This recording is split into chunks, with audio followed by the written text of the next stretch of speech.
അമേരിക്കയ്ക്കെതിരായ പ്രതിരോധ ആക്രമണങ്ങൾ താൽക്കാലികമായി നിർത്തിവച്ചതായി വ്യക്തമാക്കിയിരിക്കുകയാണ് ഇറാൻ.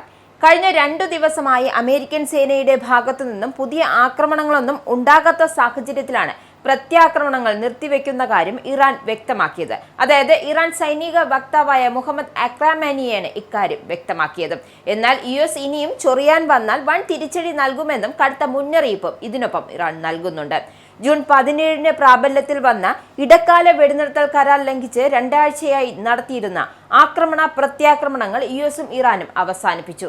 US ആക്രമണം നിർത്തിയ സാഹചര്യത്തിൽ അവരുടെ സഖ്യകക്ഷികളുമായി ഗൾഫ് രാജ്യങ്ങൾക്കു നേരെയുള്ള സൈനിക നടപടി തൽക്കാലം നിർത്തിവെക്കുന്നതായാണ് ഇറാന്റെ സേനാ വക്താവ് വ്യക്തമാക്കിയത്. ഹോർമോസ് കടലിടുക്കിൽ ഇറാൻ കപ്പൽ ആക്രമിക്കുന്നതിനുള്ള മറുപടി എന്നു പറഞ്ഞ് തുടർച്ചയായി 13 രാത്രിയാണ് US ഇറാനിലുടനീളം ബോംബിട്ടിരുന്നത്.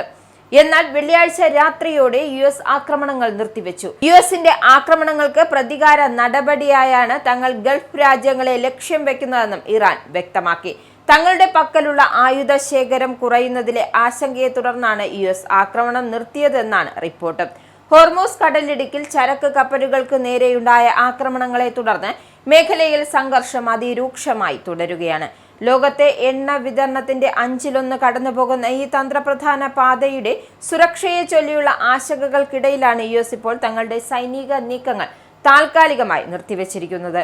വെള്ളിയാഴ്ച ക്യാബിനറ്റ് അംഗങ്ങളുമായി മുതിർന്ന ഉപദേശകരുമായി നടത്തിയ കൂടിക്കാഴ്ചയ്ക്കു ശേഷം മാധ്യമപ്രവർത്തകരോട് സംസാരിക്കവേ US ഉദ്യോഗസ്ഥർ ഇറാനുമായി സജീവമായ ചർച്ചകൾ നടത്തുന്നുണ്ട് എന്ന് ട്രംപ് വ്യക്തമാക്കിയിരുന്നു. എങ്കിലും സൈന്യവും അവരുടെ ബോംബാക്രമണം തുടരാനോ അല്ലെങ്കിൽ അതിന്റെ തീവ്രത കൂട്ടാനോ സാധ്യതയുണ്ട് എന്ന് അദ്ദേഹം സൂചന നൽകി. നിലവിലെ ചർച്ചകളിൽ ഇറാൻ കൂടുതൽ ഗൗരവം കാണിക്കുന്നതായി തോന്നുന്നു എന്ന് അദ്ദേഹം അവകാശപ്പെടുന്നുണ്ട്.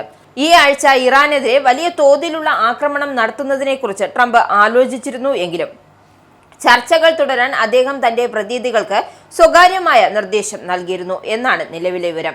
നേരിട്ടുള്ള സൈനിക നീക്കങ്ങൾക്ക് പരിമിതികളുണ്ട് എന്ന യാഥാർത്ഥ്യം പ്രസിഡന്റ് തിരിച്ചറിയുന്നുവെന്നാണ് ഇത് സൂചിപ്പിക്കുന്നതെന്നും രാഷ്ട്രീയ നിരീക്ഷകർ അഭിപ്രായപ്പെട്ടു. ട്രംപിന്റെ അടുത്ത വൃത്തങ്ങളിലോ പെന്റഗണിലോ ഉള്ള ചുരുക്കം ചിലർ മാത്രമേ സൈനിക നടപടികൾ അദ്ദേഹം ആഗ്രഹിച്ച ഫലം നൽകുന്നുവെന്ന് വിശ്വസിച്ചിരുന്നുള്ളൂ എന്നാണ് അടുത്ത വൃത്തങ്ങൾ സൂചിപ്പിക്കുന്നത്. യുദ്ധം തുടങ്ങുന്നതിന് മുമ്പ് തന്നെ നീണ്ടു നിൽക്കുന്ന സൈനിക നടപടികൾ അമേരിക്കയുടെ ആയുധ ശേഖരത്തെ ബാധിക്കുമെന്നും കെയ്നും മറ്റ് സൈനിക നേതാക്കളും ട്രംപിന് മുന്നറിയിപ്പ് നൽകിയിരുന്നു. അമേരിക്കൻ സൈന്യം ലോകത്തിലെ ഏറ്റവും ശക്തമാണെന്നും പ്രസിഡന്റ് തെരഞ്ഞെടുക്കുന്ന സമയത്ത് സ്ഥലത്തും അതായത് സൈനിക നീക്കങ്ങൾ നടത്താൻ ആവശ്യമായതെല്ലാം തങ്ങളുടെ പക്കലുണ്ടെന്നും ഞങ്ങൾ ജനങ്ങളുടെ താൽപര്യങ്ങളെ സംരക്ഷിക്കുന്നതിനായി US സൈന്യത്തിന് ആഴത്തിലുള്ള ആയുധ ശേഖരമുണ്ട് എന്ന് ഉറപ്പാക്കുമ്പോൾ തന്നെ വിവിധ കമാൻഡുകൾക്ക് കീഴിൽ നിരവധി വിജയകരമായ ദൗത്യങ്ങൾ ഞങ്ങൾ നടപ്പിലാക്കിയിട്ടുണ്ട്. എന്തായാലും ചീഫ് പെന്റഗൺ വക്താവ് ഷോൺ പാർനെലിനെ ഉദ്ധരിച്ചുകൊണ്ടാണ് ഇക്കാര്യം വ്യക്തമാക്കിയത്. യുദ്ധം കടുപ്പിക്കുന്നതിന്റെ സാധ്യതകളെക്കുറിച്ച് വെള്ളിയാഴ്ച ട്രംപ് ഭരണകൂടം ആലോചിക്കുന്നുണ്ടായിരുന്നു. പിന്നീട് അതിൽ വ്യതിയാനം ഉണ്ടായതും എന്തായാലും ഗൾഫ് രാജ്യങ്ങൾ US ഭരണകൂട ഉദ്യോഗസ്ഥരുമായി നടത്തിയ സംഭാഷണങ്ങൾ ട്രംപിനോട് സംയമനം പാലിക്കാൻ അഭ്യർത്ഥിക്കുകയും ചെയ്തിരുന്നു.